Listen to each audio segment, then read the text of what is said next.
ஜேர்னலிசம்ல பார்த்தீங்கன்னா 27.4.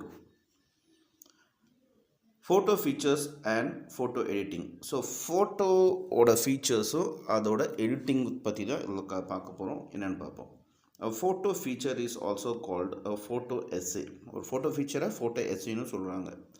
As the name suggests, it is a story or a essay on a subject told using photograph.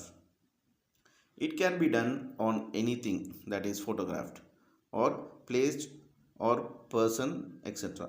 So இந்த photo எஸ்ஸேங்கிறது எஸ்ஸேனாவே என்ன story. So அதுலேருந்தே புரியுது அது ஒரு ஸ்டோரி அப்படின்னு சொல்லிட்டு. இதில் பார்த்தீங்கன்னாக்கா ஸ்டோரி வந்து அந்த ஃபோட்டோகிராஃப் மூலமாக புரிய வைப்பாங்க நமக்கு. இது வந்து ஒரு பிளேஸாக இருக்கலாம், இல்லை ஒரு பர்சனாக இருக்கலாம், அவங்கள பற்றியாக கூட இருக்கலாம் அப்படின்னு சொல்கிறாங்க. You may have come across photo features in magazines and on certain interesting issues. How does a photojournalist work on a photo features?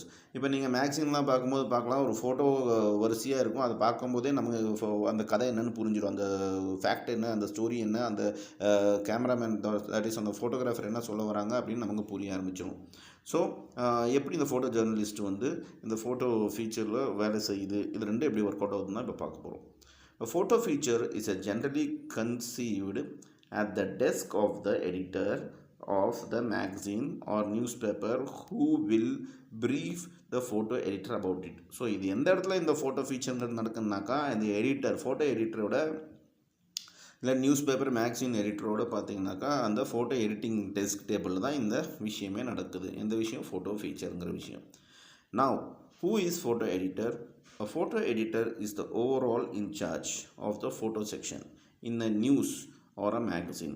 He chooses the photographer and discuss the topic.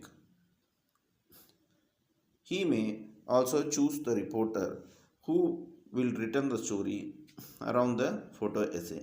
It is also the job of the photo editor to decide and select on the best pictures that convey the whole story.